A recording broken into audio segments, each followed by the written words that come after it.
तो आज की क्लास में हम जो टॉपिक है हमारा, लास्ट क्लास में मतलब लास्ट सेक्शन में हमने जीडीपी के बारे में हमने समझा था और जीडीपी का डेफिनेशन हमने चेक की थी। तो आज की क्लास में हम नेशनल इनकम को कॉन्सेप्ट को समझेंगे और जीडीपी और नेशनल इनकम में क्या डिफरेंस होता है एक बार इसको जानेंगे।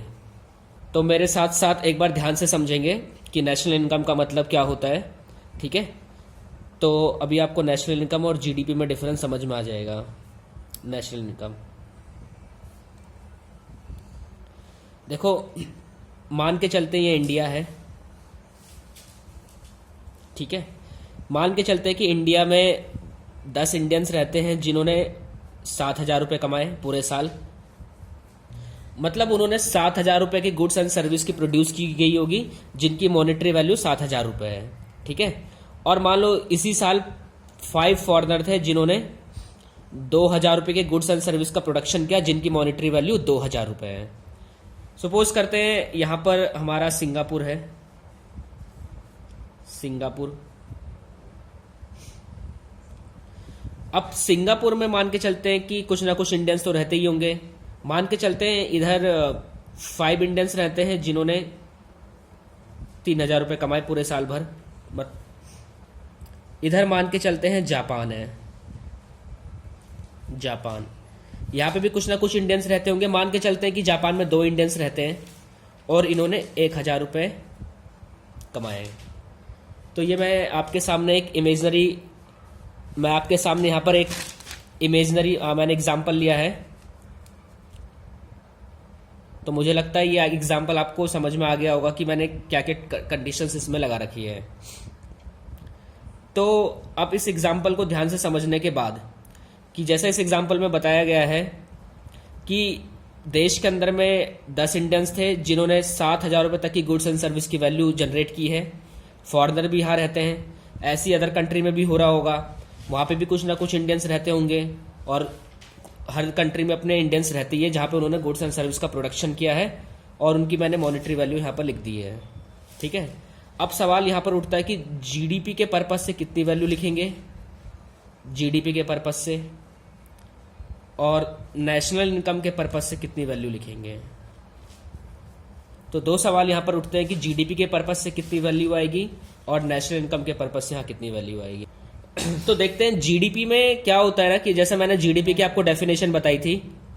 अब जीडीपी में मैंने आपको बताया था कि जीडीपी का मतलब होता है the value of final goods and services produced in a geographic boundary of a country during a physical year. मतलब एक किसी भी ईयर में उस देश की बाउंड्री के अंदर भी जितनी भी गुड्स एंड सर्विस का प्रोडक्शन होगा ना, उसी को हम जीडीपी बोलते हैं। तो यानी इस एग्जाम्पल के हिसाब से अगर आप चेक करोगे तो जीडीपी में कितनी वैल्यू आएगी, क्योंकि देश की बाउंड्री यही खत्म हो रही है, ठीक है। तो जीडीपी में कितनी वैल्यू इंक्लूड करेंगे। मैंने कहा था जीडीपी में इससे मतलब नहीं होता है कि गुड्स एंड सर्विस का प्रोडक्शन कर कौन रहा है। गुड्स एंड सर्विस का प्रोडक्शन जो भी करेगा, ठीक है, जितनी भी वैल्यू गुड्स एंड सर्विस की प्रोडक्शन होगी उसकी टोटल मॉनेटरी वैल्यू हमें यहाँ पर इंक्लूड करनी होगी। तो इस हिसाब से जीडीपी में जो वैल्यू कैलकुलेट होगी वो कितनी होगी, 9,000। चलो आप लोगों को जीडीपी में तो समझ में आ गया होगा कि जीडीपी में तो भाई 9,000 वैल्यू हम ऐड कर देंगे, क्योंकि जीडीपी की डेफिनेशन से साफ साफ क्लियर होता है कि गुड्स एंड सर्विस का जो प्रोडक्शन है वो ज्योग्राफी बाउंड्री में होना चाहिए, चाहे वो कोई भी करे। उसने ऐसा तो लिखा नहीं है कि केवल इंडियंस ही करेंगे, ठीक है। अब बात करते हैं नेशनल इनकम की कि नेशनल इनकम में कितनी वैल्यू हम कैलकुलेट करें यहाँ पर। तो नेशनल इनकम में देखते हैं कितनी वैल्यू कैलकुलेट करेंगे, मेरे साथ साथ देखना ध्यान से। देखो जीडीपी में जितनी वैल्यू कैलकुलेट हुई है ना, उसको तो लिखना ही लिखना, प्लस वो सारी वैल्यू जो इंडियंस ने कमाई है ना बाहर, उसको इंडिया लेके आओ। ये 5,000 जो 5 इंडियंस ने कमाए ना 3,000 रुपए, इसको लेके आओ इंडिया में। ये 2 इंडियंस ने 1,000 रुपये कमाए, इसको लेके आओ इंडिया में, ठीक है। तो कितने हो गए टोटल, 9 तो पहले ही थे मेरे पास, 3 ये हो गए और 1,000 ये हो गया। माइनस वो पैसा माइनस कर दो जो फॉरेनर्स ने इंडिया में कमाए, इसको यहां से एक्सक्लूड कर दो, ठीक है। मैं एक बार दोबारा समझा रहा हूं, ध्यान से समझो। नेशनल इनकम में क्या होता है कि जो आपकी डोमेस्टिक इनकम होती है ना, मतलब जो आपने जीडीपी निकाली है, ठीक है, जीडीपी को हम डोमेस्टिक इनकम भी बोलते हैं, कंफ्यूज मत होना इसमें। तो जो वैल्यू थी इस वैल्यू में क्या किया, जितने भी इंडियंस ने पैसे कमाए थे इसको वापस इंडिया में लेके गए हम, और माइनस हमने वो पैसा किया जो फॉरेनर ने हमारे देश में कमाया था। ठीक है, तो इस हिसाब से अगर आप चेक करोगे तो नेशनल इनकम कितनी आएगी, सॉल्व करने पे इनको 11,000 आएगा।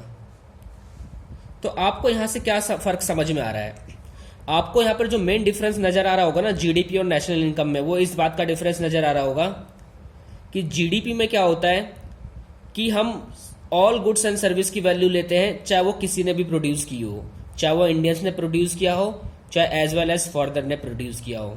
बट जब हम नेशनल इनकम की बात करते हैं तो नेशनल इनकम में हम हमेशा उन वैल्यू को लेते हैं जो सिर्फ और सिर्फ किसने कमाई हो, सिर्फ ओनली रेसिडेंट ने कमाई हो, जो वहां के लोकल्स होते हैं। जैसे रेसिडेंट का मतलब होता है जो केवल और केवल इंडियंस ने कमाई हो। ठीक है, मैं एक बार क्लियर कर दूंगा कि रेसिडेंट का एक्चुअल मीनिंग क्या होता है। तो मैं लिख सकता हूं कि जो नेशनल इनकम का मतलब होता है those income which are earn by only resident of a country. ठीक है, तो लिख लेना यहां पर अर्न ओनली बाय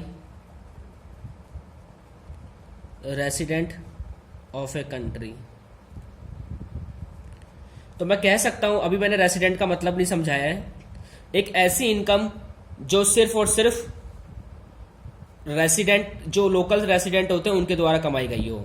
अगर आपको मैं सिंपल से शब्दों में समझाऊं तो इसका मतलब ये हुआ कि वो पैसा जो केवल और केवल सिर्फ इंडियंस ने कमाया हो, चाहे वो देश के अंदर कमाया हो चाहे वो देश के बाहर कमाया हो, मुझे उससे मतलब नहीं है। नेशनल इनकम का कैलकुलेशन करते समय हम हमेशा उन इनकम को लेते हैं जो केवल और केवल सिर्फ इंडियंस ने कमाई हो सिर्फ।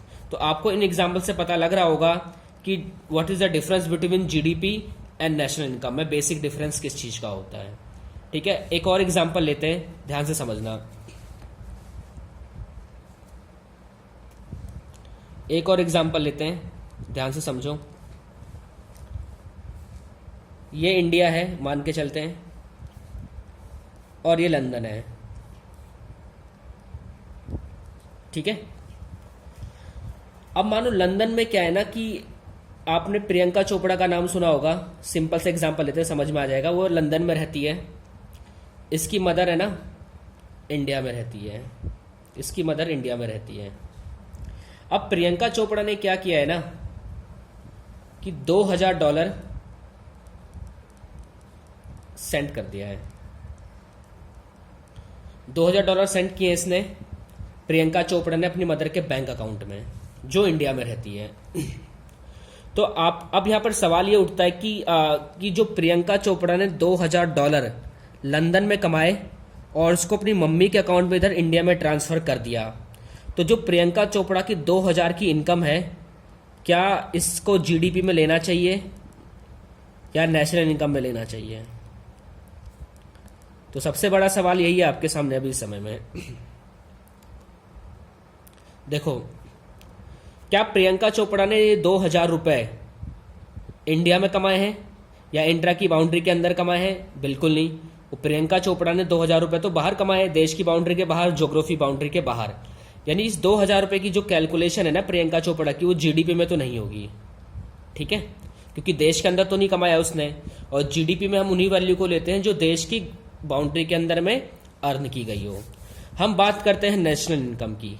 अच्छा, क्या प्रियंका चोपड़ा इंडियंस है? बिल्कुल इंडियंस है।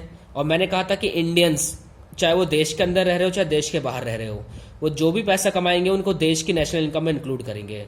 तो यानी इस हिसाब से 2,000 रुपए किधर इंक्लूड होंगे? नेशनल इनकम में इंक्लूड होगा। तो आपको इन बातों का पता होना चाहिए कि कौन सी चीजें हमारी जीडीपी में इंक्लूड होगी और कौन सी चीजें हमारी जीडीपी में इंक्लूड नहीं होगी, वो नेशनल इनकम में इंक्लूड होगी। ठीक है, ये बेसिक कुछ जानकारी होती है, ये आपको बहुत अच्छे से पता होना चाहिए कि इसके बारे में। ठीक है, जैसे मान लो कोई फॉरेनर कंपनी है, मैंने जैसे लास्ट क्लास में भी बताया था, वो इंडिया में है और इंडिया में वो प्रोडक्शन करती है, तो उसकी वैल्यू को हम जीडीपी में जोड़ेंगे। ठीक है, नेशनल इनकम में नहीं जोड़ेंगे। लेकिन मान लो कि अगर कोई दूसरी कंट्री जब अपनी नेशनल इनकम कैलकुलेट करेगी ना, तो यहाँ के जो लोग रहते हैं ना फॉरेनर, उनकी इनकम को वो कैलकुलेट करेंगे।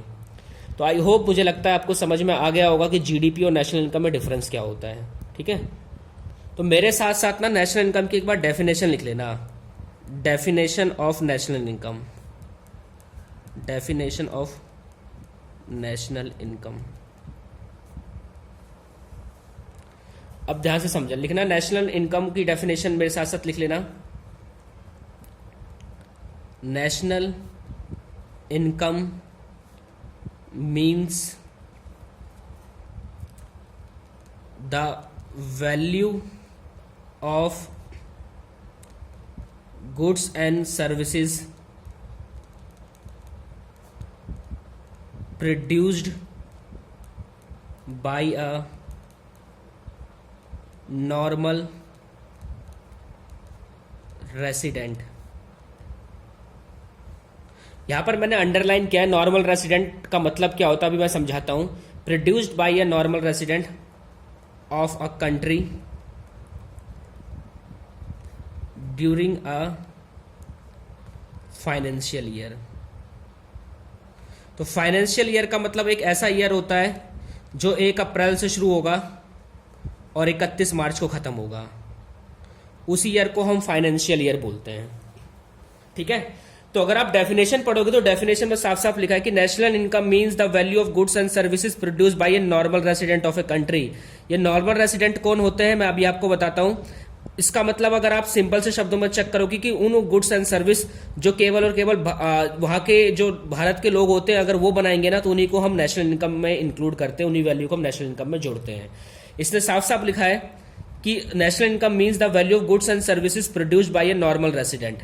अब चेक करते हैं कि रेसिडेंट का मतलब क्या होता है।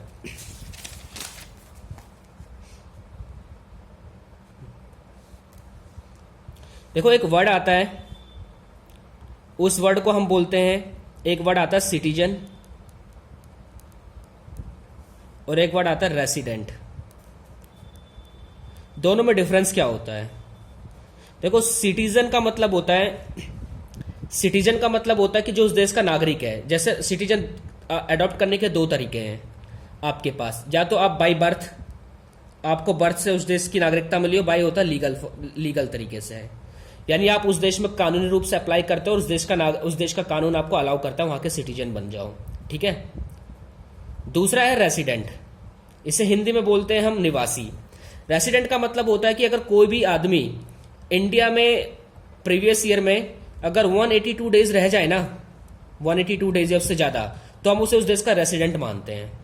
आ रही बात समझ में? और जब हम जीडीपी की कैलकुलेशन करते हैं ना तो हम क्या करते हैं, उसमें उन वैल्यू को जोड़ते हैं। रेसिडेंट का मतलब देखो क्या होता है, मैं आपको एक एग्जांपल देता हूं, what is the difference between citizenship and resident. देखो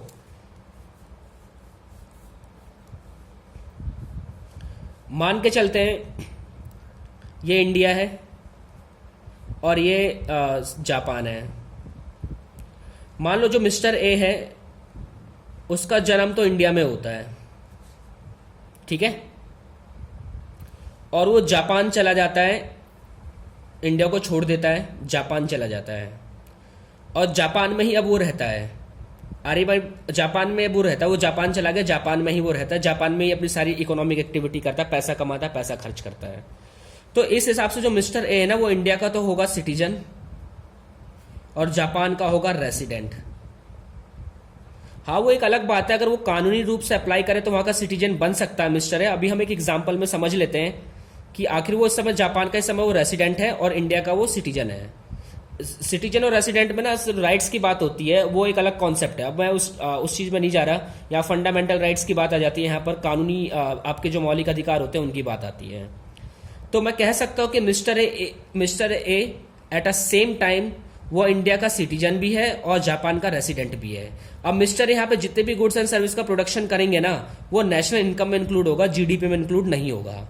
मेरे कहने का मतलब आ रहा है आपको समझ में कि इसलिए डेफिनेशन में इन्होंने साफ साफ लिखा हुआ है डेफिनेशन में कि भाई produce by a normal resident. तो नॉर्मल रेसिडेंट का मतलब यही होता है कि रेसिडेंट, अब मुझे लगता है आपको समझ में आ गया होगा कि रेसिडेंट और सिटीजनशिप में डिफरेंस क्या होता है। ठीक है, तो आई होप आपको समझ में आ गया होगा। आज के लिए हम इतना ही रहने देते हैं सिर्फ।